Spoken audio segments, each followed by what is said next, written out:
All right, let's jump right in. We're going to go to Jim's dream of a result tonight. Missouri, I think the only word for it is dominates Kentucky. And I promise you, we're not only going to look at this from a Kentucky lens, but I do think that's where we should start, because the conversation about Kentucky for the last 2 weeks, maybe more, has been, man, can Cal figure this team out? What are we doing offensively? Is there a plan? How do you mold an offensive scheme around Severe Wheeler and Oscar Tshiebwe with some guys who aren't the best shooters around them? And how do you put it all together and win games? They have not been successful in their highest profile games this season. Case in point tonight. And I got to tell you, it was ugly at times from Kentucky. A lot of just clanking jumpers, a lot of trying to play the offensive rebound game with Big O, which is a thing. I get it. But man, all of the critics of that offense can come out loud tonight and feel like they are correct. So, Matt, let's go to you first here on the Kentucky side of this. How surprised were you with Kentucky's offensive struggles tonight? I know we got to go into the Kentucky side, and I'm going to do that here in a second. But we have to start by giving Missouri credit. Dennis Gates, they show up versus Kansas. They don't play well. They get blown out. Everyone was killing them on their schedule. And then all of a sudden they beat UCF on a buzzer beater. Then they blow out Illinois and Kentucky. Like, what a response, right? Like, even tonight, like, look, they have a big lead. And now all of a sudden you think, like, Kentucky, here comes their athleticism. They're going to get back into this, and then they start changing defenses. Missouri's going zone. So just, like, first of all, and I'll talk about Kentucky, but, man, credit Dennis Gates, credit his staff, because the response they had after the Kansas game, man, that's impressive. To keep your locker room together, to keep everyone bought in when everyone's like, see, I told you so. I told you. They're not that good. They didn't play anybody. I told you. And all of a sudden they've got back-to-back wins over Illinois and Kentucky. Like, just credit their staff. So I've talked about this on the Field of 68 before in terms of Kentucky. Like, what's their identity on offense? And you see what they're doing with Oscar Tshiebwe. It's like he's getting pushed out of the lane. Like, there was a possession in the first half where near the SEC logo, which is just below the free throw line, Oscar Tshiebwe was in there, and so was Jacob Topping. So, like, where is the spacing on offense? Like, there's no spacing for anyone to operate. Like, can they run some sneak plays? Can they run some screening action? Like, we're talking about Oscar Tshiebwe, he's the reigning player of the year. How can you get him the ball? Are you going to get him the ball on rolls off pick and rolls? Are you getting the ball off screening action? Can you run some high-low stuff? But it starts with the spacing. So it's like, I think Kentucky has to figure it out. Like, all right, we're going to just slow this thing down. Like, in the first half, they're coming down. They're trying to, have their defense create offense for them. And also, they just keep bombing up threes. They just keep bombing them. And it's like, guys, you're on the fast break. Try to find a way to get some layups or even get yourself to the foul line. Like, at one point in time, you're 1 for 11 from the three-point line. So how can we get to the free throw line? How can we get layups in transition? Like, stop shooting threes.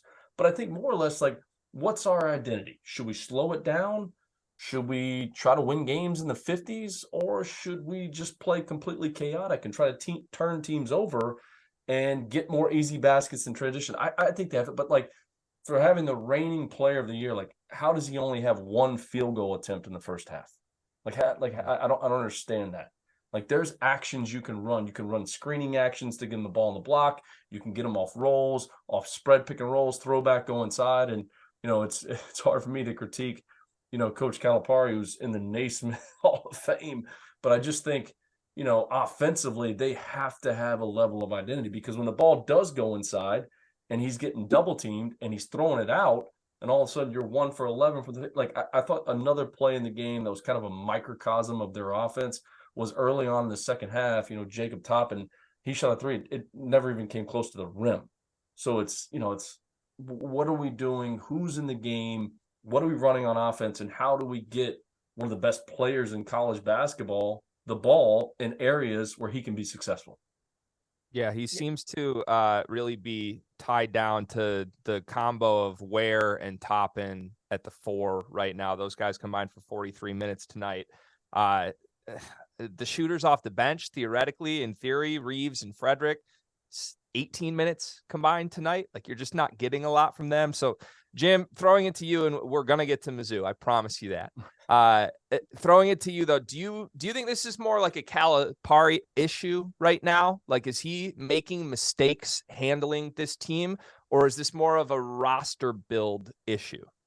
It feels a little more build to me, because they have certain guys that can't shoot and certain guys that really, this is, boiling down Reeves and Frederick a little too much, but they're shooters. They're not like dynamic playmakers. They want to catch the ball and shoot. And they tried some lineups early where Frederick and Reeves were spaced on the wings, and then they had 3 other non-shooters, and that sort of opened it up. But then Frederick broke his finger or whatever happened to him, and he wasn't able to come back. It just doesn't feel like they have the right blend of scorers, shooters, role players. Like they don't fit into the slots the way you'd want them to. And to Matt's point, the one shot for Sheboy in the first half, it like Mizzou wanted them to take perimeter shots. They're teasing them into doing it. And it feels like this team is too easy to just take the low hanging fruit of, all right, this shot's open, 15 seconds in the shot clock. We don't need to work for a better one. Let's just put this up, and maybe Oscar will go get it on the glass. The touches for him need to be more focused and intentional rather than happenstance by offensive rebound, that kind of thing. And we'll see if they're able to add that. I would have thought Calipari would have their attention and focus on it more before this game, but national TV 20-point blowout loss is going to have their attention. That's for sure. Yeah, Greg, to his point, like, what's their best offense right now?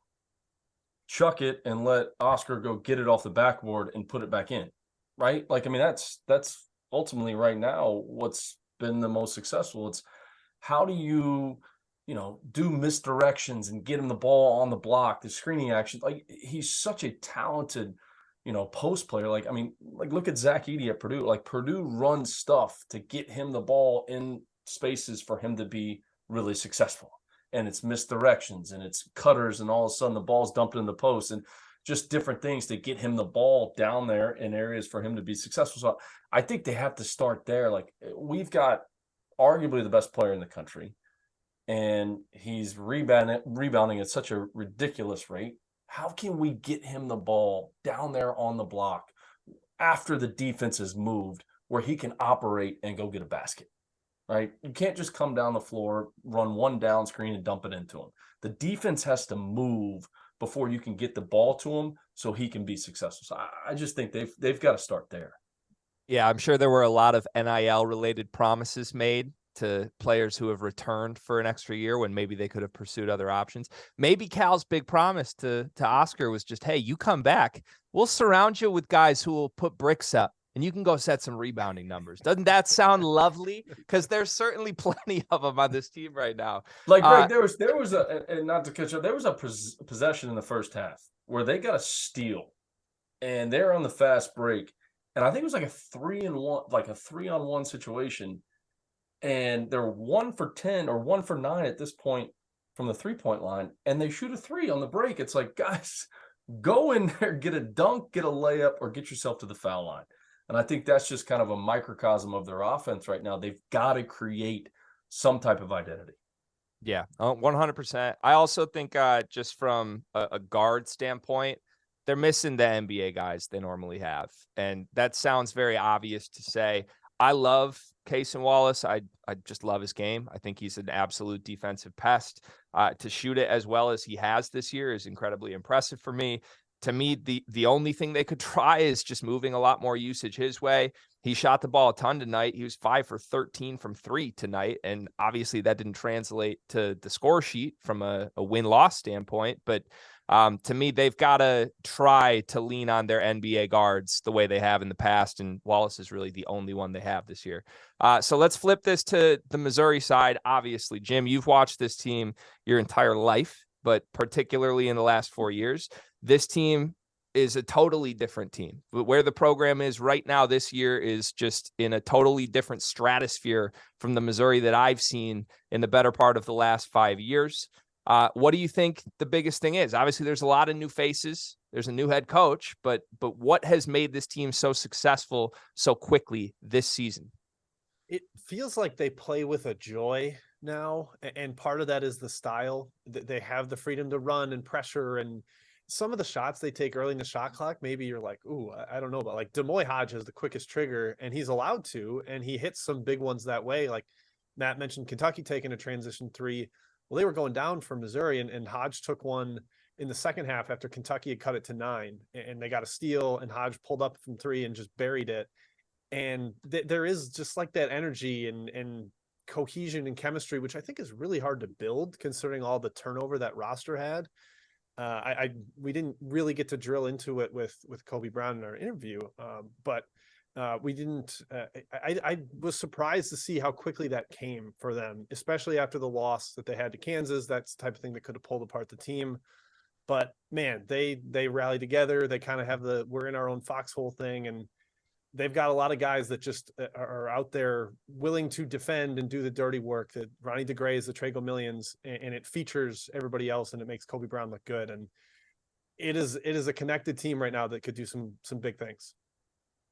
Yeah, you alluded to a great tease for an interview that we had with Kobe Brown, which we will get to in just a moment.